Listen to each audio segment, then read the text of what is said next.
TV7 Israel News is made possible thanks to your generous donations. Shalom, good evening. This is TV7 Israel News broadcast to you from Jerusalem, and in today's top stories. Unidentified aircraft struck Syria's T4 military airport in a second attack within less than 48 hours, attributed to the Israeli Air Force. Iranian Supreme Leader Ayatollah Khamenei insists that the normalization accord between the United Arab Emirates and Israel will be to the detriment of the Emirati leadership.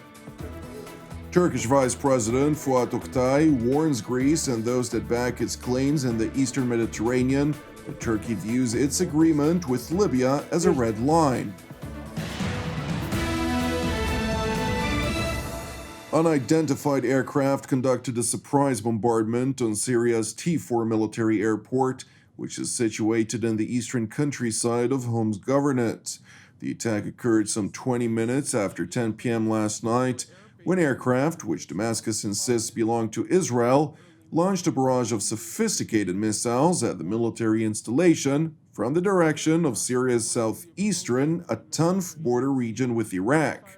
According to a Syrian military spokesperson, Syria's aerial defense array was activated with the aim of intercepting the incoming projectiles, while further claiming that they dropped most of the enemy missiles. However, intelligence sources confirmed to TV7 that extensive damage was caused to Syrian military infrastructure.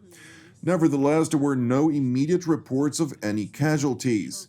And while Syria pointed an accusing finger toward Israel, which allegedly conducted a similar airstrike less than 2 days earlier, the IDF spokesperson's unit did not confirm nor deny its involvement in response to TV7's request for comment.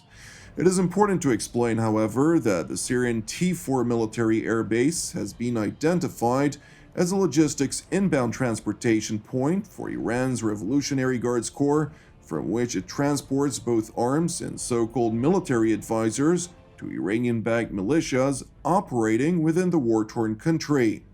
And while the strategic T4 aerial installation is technically protected by Russia's advanced S-400 and S-300 surface-to-air missile systems, a deconfliction agreement between Jerusalem and Moscow has had the latter refrain from disrupting Israeli operations against Iranian activities in Syria.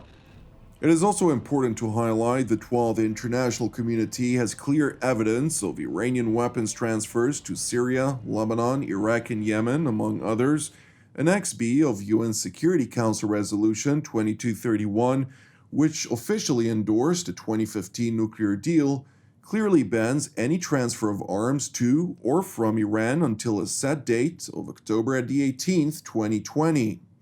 Nevertheless, in spite of Iran's blatant disregard of these limitations, the Ayatollah regime is accusing the United States of illegal bullying actions in light of its decision to trigger snapback sanctions on Iran after Washington failed to convince the UN Security Council to extend Resolution 2231's related arms embargo beyond its looming expiration date. و انتظار ما هم اینه که همه اعضای باقی مونده در برجام حمایت قاطع خودشون رو از اون اعلام بکنن. درخواست ما، پیگیری ما از شرکت یکیش همین مورد است که در سوال جناب عالی بود. حمایت بکنن از برجام. انتظار میره اعضای باقی مونده در مقابل اقدامات غیرقانونی و قلدرمآبانه آمریکا بایستند و مخالفت کنند. Taking Washington's mounting pressure campaign into consideration, the Ayatollah regime had seemingly decided to scale back its non-compliance with regard to the Joint Comprehensive Plan of Action, the technical term for the 2015 nuclear deal. After several months of refusing inspectors of the International Atomic Energy Agency, who requested access to 2 sites suspected of undeclared nuclear activities, the regime announced that it had altered its position after extensive negotiations with IAEA Director General Rafael Mariano Grossi.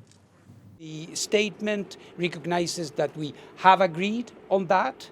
The inspectors will have access to these sites. We have agreed on dates for this. We have agreed on the basic modalities for this. This is extremely important.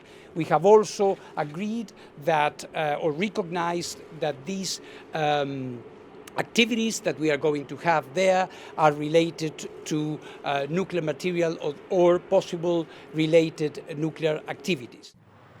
In other yet related news, Iran's Supreme Leader Ayatollah Ali Khamenei condemned the United Arab Emirates for normalizing its relations with the Jewish state. In a televised address, Khamenei insisted that the Emirati move constitutes a blatant betrayal of both the Islamic world and the Palestinians. He further leveled a vague threat to the Emirati leadership, emphasizing that while a stain of shame will shadow the leaders of Abu Dhabi forever, this Iranian perceived stain will not remain. کاری که اماراتی ها کردند این یه لکه ننگی است. البته این از بین خواهد رفت، یعنی دیری نخواهد پایید انشالله این حالت، لکن این لکه ننگ بر پیشانی کسانی که این اقدام رو امروز انجام دادن خواهد موند. اینها خیانت کردن، کار بسیار بدی کردن، پای صهیونیست ها رو تو منطقه باز کردن. Following these remarks, however, Iran's arch-regional rival, Saudi Arabia, announced its decision to allow Israeli airliners to use the kingdom's airspace for the purpose of flying directly from the Jewish state to the United Arab Emirates. The Saudi decision comes after Emirati Crown Prince Mohammed bin Zayed Al Nahyan personally appealed to his Saudi counterpart Mohammed bin Salman, who subsequently informed U.S. presidential advisor Jared Kushner of his decision during the latter's visit to Riyadh. Meanwhile, in Jerusalem, Israeli Prime Minister Benjamin Netanyahu announced a Saudi decision to the Israeli public with great excitement. במשך שנים אני עובד לפתוח את השמיים של ישראל מזרח. בשורה גדולה הייתה לפני 2.5 כשחברת התעופה של אייר אינדיה קיבלה אישור לטוס ישירות לישראל. ועכשיו פריצת דרך נוספת, ענקית. מטוסים ישראלים ומטוסים של כל המדינות יוכלו לטוס ישירות מישראל לאבו דאבי, לדובאי ובחזרה. זה יוזיל את הטיסות, זה יקצר את הזמן, זה יפתח תיירות אדירה, זה יפתח את הכלכלה שלנו, וזה יעשה עוד דבר. זה יפתח את המזרח. כשאתם טסים לתאילנד או לכל מקום אחר באסיה, זה יגלח שעות ומחירים. בשורה ענקית לכם אזרחי ישראל. אלה פירות השלום של שלום אמת. אני רוצה להודות לג'ארד קושנר ולשייח מוחמד בן זאיד על התרומה החשובה הזאת של היום. יהיו עוד הרבה בשורות טובות. According to senior Israeli officials that were quoted by Israel State Radio, the Gulf Arab state of Bahrain is expected to announce shortly a decision to normalize relations with Israel. However, those officials noted that the announcement would most likely wait until after the signing ceremony of the agreement between Israel and the United Arab Emirates, which is scheduled to take place in Washington within the next several weeks. Turning now to Ankara, where Turkish Vice President Fuat Oktay warned Greece and those that back its claims in the Eastern Mediterranean that Turkey views its agreement with Libya as a red line. The agreement between Turkey and Libya is the red line. Nobody can question it. And indeed, that's the area that belongs to Libya and Turkey. That doesn't concern any other actor in the region, especially France. The Turkish vice president further insisted that the Greek claim for a continental shelf is absurd, since it is primarily derived from a number of small islands, including the Greek island of Mace, which lays some 2.5 kilometers from the Turkish mainland. This is 10 square meters. 10. I'm not talking about 10,000. 10 square kilometers. And now they claim a continental shelf for that island. 4,000 times bigger than the island itself. Vice President Oktay stopped short, however, from mentioning Greek claims vis-à-vis the island of Crete, which was evidently disregarded completely in Ankara's agreement with Libya's Government of National Accord in Tripoli. Instead, Oktay complained over a Greek deployment of military forces onto a number of islands that are in close proximity with Turkey. Those islands were supposed to be and are supposed to be, based upon the agreements, demilitarized because they were so close to Turkey. And now they are all militarized. Just a couple of days back, we have seen Greeks bringing more military power to these islands.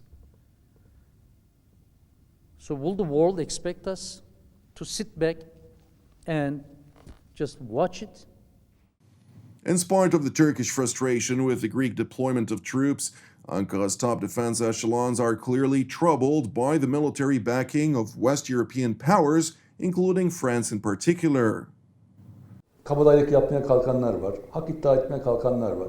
Böyle koruyucu meleği rolü oynamaya kalkanlar var. Bunların kabul edilmesi mümkün değil arkadaşlarım. Bunlar gelir ve geldikleri gibi giderler.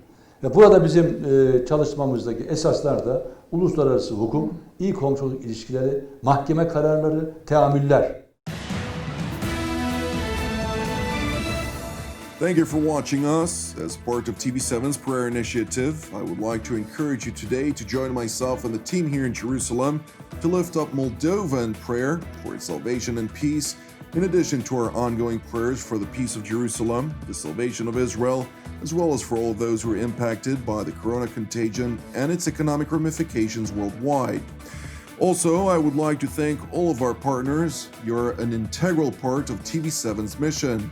I'm Jonathan Hassan, wishing you an Erev Tov u'Mevorach, and we will see you again tomorrow at the same time.